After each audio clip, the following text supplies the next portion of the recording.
can't find anything else, and they gotta skirt around Jackie here, who is still the true raid boss in this game. There is no real good Morphling answer unless Slark is stealing the stats from him, which we have not seen connect yet. So Bleed back in a position to fight. No Ravage. Oh, for Azure. Hit by the Meteor. Ice tried to jump in and look at FY back here real quickly. And FY there's a lot of mines. Oh, my God, he's gone! Oh, he's dead! Oh, Jack set it up with the mine sign too. FY completely solos Jackie with one move, and that is going to be Roshan. That is going to be more kills as DJ is likely to die as well. They get the lasso on Dubu, pulling him back into his death. Oh no. What a way to lose control of this game. Well, there's your OS Frog Morphling. Snap and he's gone. If you blink, you miss it. 4 mines sends him back to the drafting board. As AR say, counters for what? I'm just gonna blow him the hell up. I cannot believe that worked. On a small note of important. I'm joined by Fear, Winter, and Rezo. Rezo, this game shows how just a couple of things can really have that butterfly effect work in and everything get out of control. Yeah, it's been amazing. Like, I've played this game professionally for 10 years, but I've never seen this specific moment in game. You know, it changes completely the way, you know, the things we're doing in the game. But I want to mention that, you know, Bleed Esports, they had the lead for the majority of this game, but they couldn't like seem to be able to pressure Azure as much as they wanted to with this, you know, Morphling Aghanim's pick up. The BKB and Mars haven't blink as well. They just managed to find these fights that they were looking for, and you know, Azure in the meantime they just was getting their items peacefully. Slark was getting bigger and bigger, and at some point, yeah, this 4 mines happened and the game was even and swing. It's crazy. It's crazy. Just one swing was needed. Fear, this was not the type of game we were expecting to see here in Game 3. Yeah, I mean, I guess he described all the early game, but it really felt like the mid-late game was just, ever since that moment, Bleed were just tilted out of their minds. It's like one hero dies on bottom, you know, Undyne just jumps onto his tombstone randomly, just inevitably getting him killed, and then on the top lane as well, heroes are getting picked off. Everywhere you look, they're just kind of like getting picked off one by one, and there wasn't that one moment after that Morphling died and they gave the Aegis up where they went together and tried to make something happen. It just really felt like they were really demoralized by that moment and just couldn't pull it back together. The radio silence after that moment. Yeah. I felt like the whole team just didn't talk after that moment. Just this moment.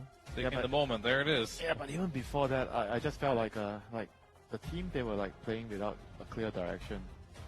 Everyone's just like running around. They didn't really build on the lead. Morph got his axe. They didn't really do anything with it. Yeah, I mean, I also noticed that Eyesight side did not like hit a very big amount of spares this game.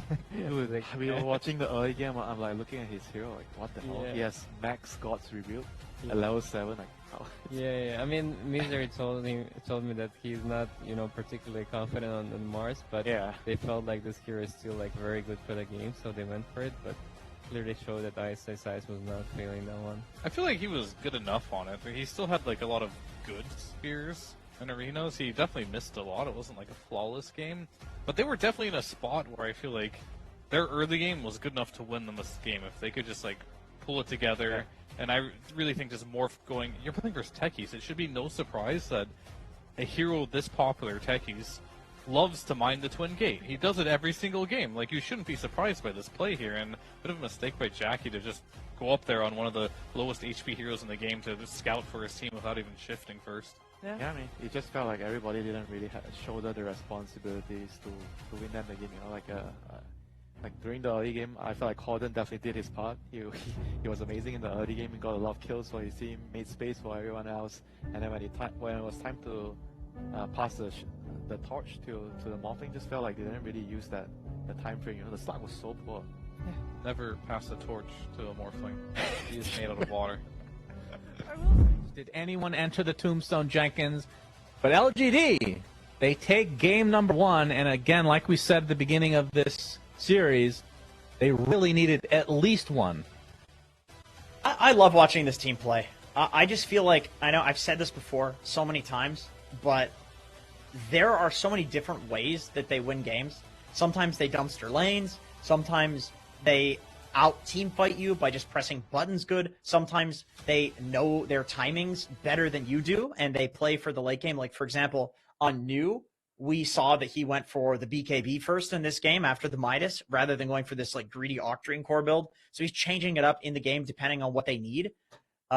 Just a master class in Dota, and the only place, like you've talked about before, where maybe there's some issues for LGD, compared to the old LGD, is that maybe the execution is not perfect like old LGD, but the vibes around everything else is their game plan the same is as S LGD. tier. Game plan is absolute S tier. I don't think there's a better team with game plan, like because xiao8 prepares them, right?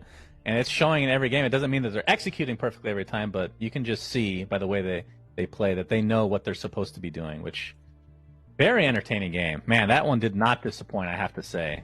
That was a goodie. 前段时间熬夜剪视频，把肩给剪伤了，经常忙完了，一抬头脖子咔咔响，每天就想着怎么放松一下。巧的是，天界妙界私人按摩师让我过上了没羞没臊、随时随地按摩的好日子。要知道，脊椎的问题很多都是不可逆的。像我们这样常年低头玩手机、脖子前倾看电脑的久坐人啊，正在逐渐成为医院的主力军。不想20岁的年纪40岁的腰，那一定要尽早开始预防。按摩可以有效疏通经络，提高肌肉活力，但是自己按吧，两手空空；出去按吧，钱包空空。不过如果你跟我一样有妙界按摩枕来帮你按摩，那就真的太酷啦！上半身、下半身、左半身、右半身，全身都可以照顾到。2对子母按摩头在背后，揉捏你、挤压你、推拿你，打通每一处僵硬的肌肉。我通了，我也变强了。3档力度，层层对劲，加上42度恒温热敷，再僵硬的腊肉，咔咔几下就揉开了。妙界最贴心的弹力带设计，沙发、椅背、车座上任意固定，还能挂在你的腰上不离不弃，无限使用摆脱充电的束缚。坐着按、站着按、躺着按、趴着按，做你的贴身按摩大师。妙界还保证1年内质量问题免费换新，2年质保，终身免费维护。自己用或者送家人朋友都是健康贴心的好礼。评论区领取大额优惠券，保价到手全网第一，早买早享受，心动就要抓紧行动了。